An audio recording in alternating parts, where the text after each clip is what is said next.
Matthew 18. At that time the disciples came to Jesus, saying, Who is the greatest in the kingdom of heaven?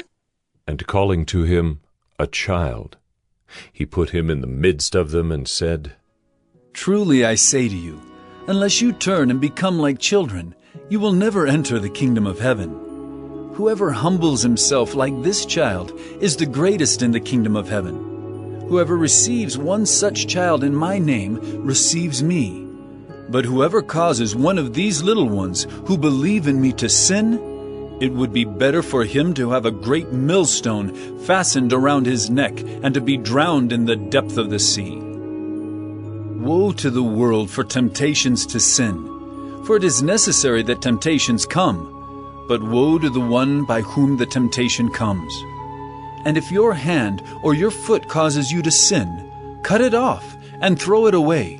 It is better for you to enter life crippled or lame than with 2 hands or 2 feet to be thrown into the eternal fire. And if your eye causes you to sin, tear it out and throw it away.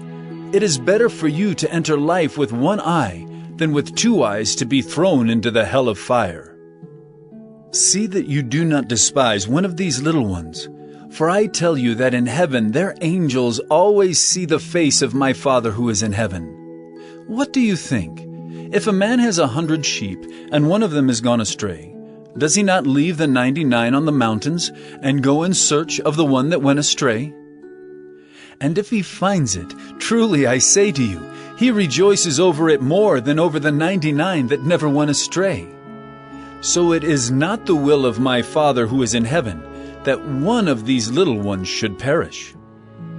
If your brother sins against you, go and tell him his fault, between you and him alone.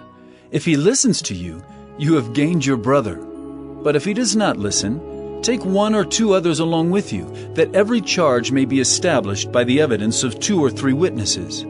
If he refuses to listen to them, tell it to the church. And if he refuses to listen even to the church, let him be to you as a Gentile and a tax collector. Truly I say to you, whatever you bind on earth shall be bound in heaven, and whatever you loose on earth shall be loosed in heaven. Again I say to you, if 2 of you agree on earth about anything they ask, it will be done for them by my Father in heaven. For where 2 or 3 are gathered in my name, there am I among them. Then Peter came up and said to him, Lord, how often will my brother sin against me, and I forgive him? As many as 7 times? Jesus said to him, I do not say to you 7 times, but 70 times 7. Therefore the kingdom of heaven may be compared to a king who wished to settle accounts with his servants. When he began to settle, one was brought to him who owed him 10,000 talents.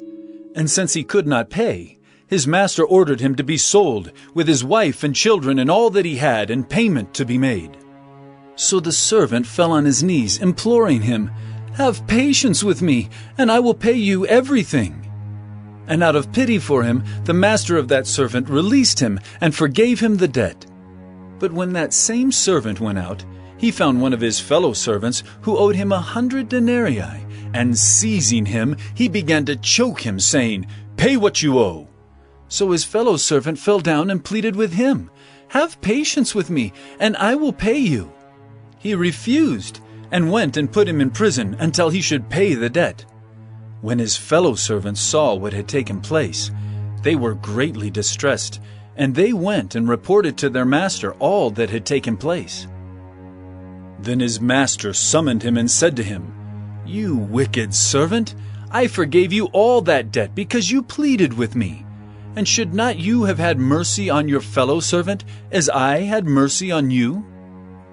And in anger his master delivered him to the jailers, until he should pay all his debt. So also my heavenly Father will do to every one of you, if you do not forgive your brother from your heart.